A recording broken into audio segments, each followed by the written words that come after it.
Olá, pessoal. Meu nome é Beatriz Peters. Eu faço parte do projeto de extensão Saúde nas Ilhas do Paraná. Hoje nós vamos ter uma aula de revisão sobre feridas e curativos.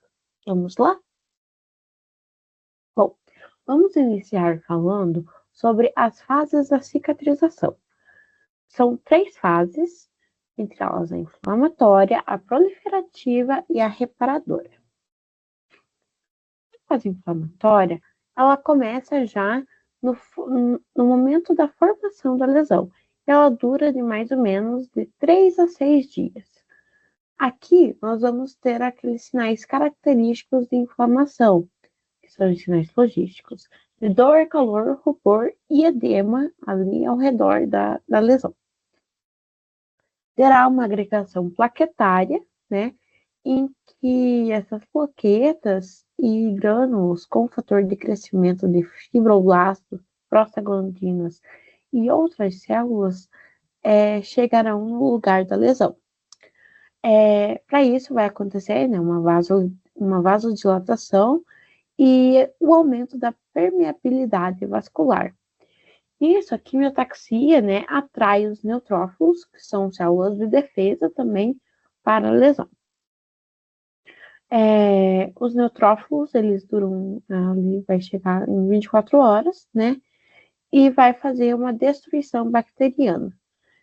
E os macrófagos, que eles fazem a fagocitose, né, eles vão, entre aspas, comer, né, aquelas bactérias e vírus que entrarem ali, e vai ter secreção de citocinas e fatores de crescimento, em que vai acontecer uma angiogênese e a síntese de matriz extracelular. Já na fase proliferativa, ela inicia, né, no final do processo inflamatório e tem uma duração aproximada de 3 semanas. Nesse caso, tem angiogênese, né, como dito anteriormente, que é a formação de novos vasos ali ao redor daquela ferida.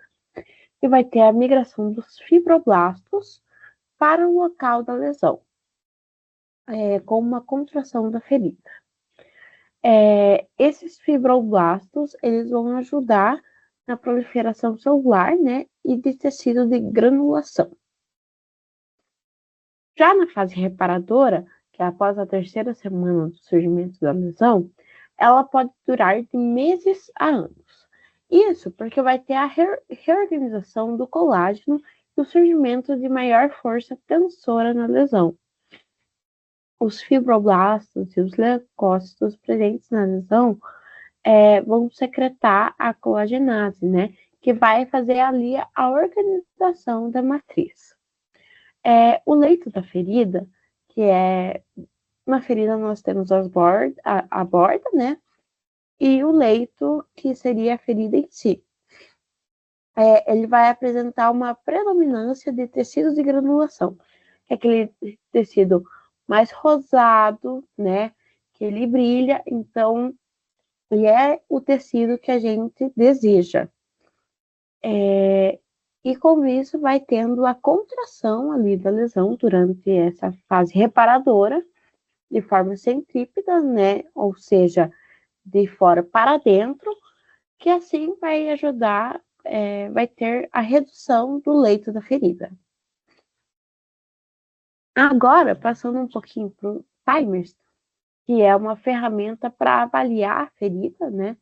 A gente vai ter o T, que vai indicar o tecido, o I de inflamação, o M de umidade, o E de borda, o R de reparo e o S de fatores sociais relacionados ao paciente. É uma sigla em inglês, por isso que o M e o E são letras diferentes da palavra, né? E o M, no caso, seria moisture, que significa umidade, e o E seria the edge, que significa borda. Bom, então, no T, né, que é o tecido, como eu disse, a gente vai ver se está um tecido inviável ou deficiente. A ferida contém tecido não viável, por vezes referida como necrose, que não é o que a gente quer, né? Como eu disse anteriormente, a gente quer uma ferida que o tecido esteja com um tecido de granulação. Nesse caso, a gente vai ter que fazer uma gestão ali do tecido não viável. Já no I, que é a infecção e inflamação, a ferida vai indicar sinais de aumento da contaminação bacteriana ou inflamação. E com isso, a gente vai precisar fazer um controle, né, dessa inflamação e infecção. Nos primeiros dias, é normal ter uma inflamação, né, com aqueles sinais flogísticos que a gente viu. Mas depois de alguns dias, já não é algo recomendado e que vai atrapalhar ali na cicatrização dessa ferida. Na manutenção da umidade, a ferida vai indicar se tem uma produção de exudato em excesso ou se é uma ferida muito seca, porque a gente não quer nem o excesso, né, de exudato e nem ela totalmente seca. Não pode ser, no caso, um 880, né? Tem que ter uma umidade, mas que não seja excessiva, porque também atrapalha no processo de cicatrização. E daí tem coberturas e pomadas, né, que vão ajudar com esse processo, né?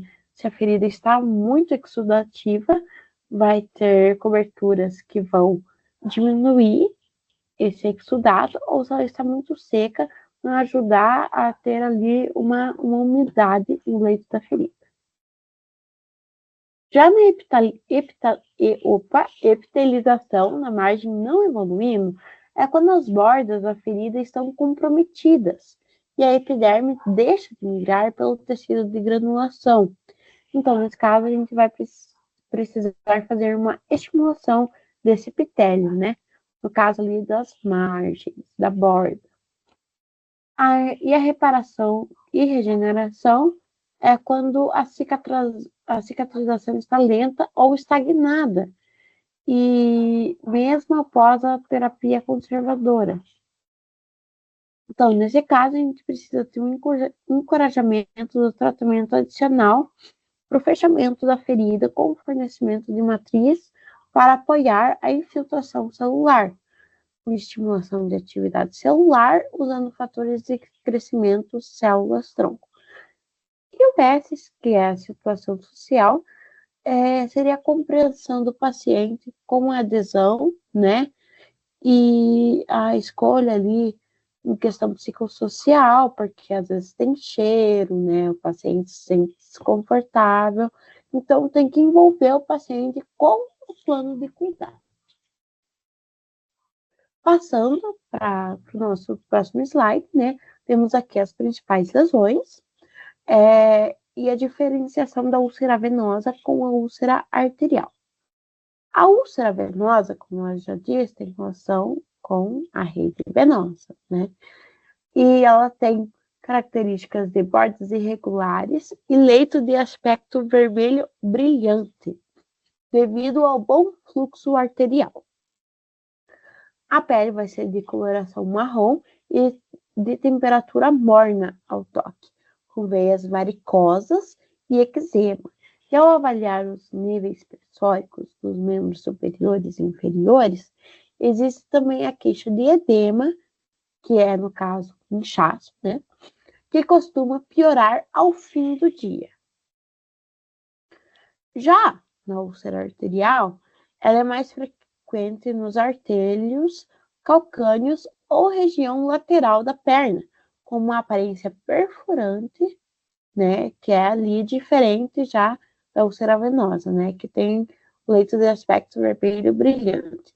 Na arterial é aparência perfurante. Os pulsos pediais estão reduzidos ou ausentes.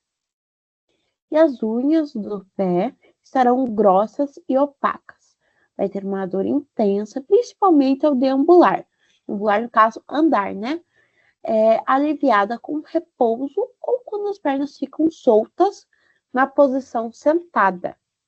No caso, quando você senta num banco ou algo mais alto em que seus pés não estejam apoiados no chão. As pernas são frias, com aparência lustrosa e sem pelos. Já as úlceras neuropáticas é quando tem alguma questão de outras doenças, né, que não sejam arteriais ou venosas especificamente, causando essas lesões. A diabetes, por exemplo, causa alteração neurológica e vascular em extremidades e distorções na anatomia e fisiologia. Vai ter o surgimento de pontos de pressão, ressecamento cutâneo prejudicado e a elasticidade da pele. Nesse caso, vai ter também a redução da circulação local, que vai dificultar a cicatrização. Por isso que pacientes diabéticos têm muito mais dificuldade para fechar uma ferida. Vai ter uma perda ou redução da sensibilidade nos pés, que isso é muito perigoso também, porque às vezes o paciente pode pisar em pedras, pregos e coisas pontiagudas, né? E não sentir. E só vai ver algum tempo depois, né? Tem casos até que o paciente perdeu o chinelo no meio do caminho, só foi ver quando chegou em casa. Então, isso é muito perigoso, né? Porque além de perder essa sensibilidade, se causar uma ferida, vai ser muito mais difícil para fechar. Vai ter também a insuficiência arterial e a hiperqueratose. Nesses casos, a gente precisa fazer o teste do diapasão e também o ICB. Já a lesão por por pressão, ela é aquela lesão localizada na pele ou tecido subjacente, normalmente sobre uma prominência óssea, como, por exemplo, ali os calcâneos, a parte dos cotovelos, a região sacra, né, que surge como resultado da pressão ou de uma combinação entre essas forças de torção. Quando, no caso, o paciente fica muito tempo em uma determinada posição. Por isso que a gente tem que, né, reposicionar o paciente no leito a cada 2 horas, né, dependendo da sua integralidade, né. Agora, em questão de técnicas de limpeza de feridas, a gente tem a irrigação com soro fisiológico, né? Com uma seringa para lavar a ferida. Uma seringa pode ser de 20, pode ser de 60. E ali com o soro fisiológico mesmo, ela pode estar aquecida, né? Esse soro. Ele vai ajudar a tirar a sujeira e na secreção de germes. É indicado para feridas profundas ou com muita secreção. Já a compressa com gase é passar uma gase molhada com soro fisiológico, né, na ferida, limpando devagar. Sempre limpar do lugar mais limpo para o mais sujo, para você não levar coisa suja para o lugar que está limpo, né? E daí ter mais contaminação, né? Infecção, risco de infecção. E usar para feridas superficiais e que não estão muito fundas. O desbridamento, né? Outra parte que a gente tem ali para ajudar na cicatrização é a remoção de tecidos necrosados ou infeccionados da ferida para ajudar, né? A gente tem o autolítico, com curativos que mantêm a ferida úmida. O mecânico, com gase ou irrigação com a seringa, como eu comentei no slide anterior. O cirúrgico, que o profissional retira o tecido morto com bisturi ou tesoura. Ele pode ser ambulatorial ou, né, dependendo do sítio ali, realmente em centro cirúrgico. E o enzimático, né, que seria o uso de pomadas específicas que vão atuar diretamente na degradação do tecido necrosado, facilitando sua remoção sem agressão do tecido viável. E aqui temos os principais produtos e tipos de coberturas em curativos oclusivos. Nós temos os ácidos graxos essenciais, que modifica a reação inflamatória e imunológica, alterando funções leucocitárias e acelerando o processo de granulação tecidual, que é aquele tecido, né, de granulação, que é o que a gente quer. A colagenase, né, ela vai decompor o colágeno em seu estado natural ou desnaturado, contribuindo na formação de tecido de granulação e subsequente a reptilização de úlceras de pele. E os filmes que vão proteger a ferida de contaminação e vão permitir a visualização da lesão. Também temos os hidrocoloides, né, geralmente recomendados no tratamento de úlcera por pressão, de estágio 2 e 3, com profundidade mínima.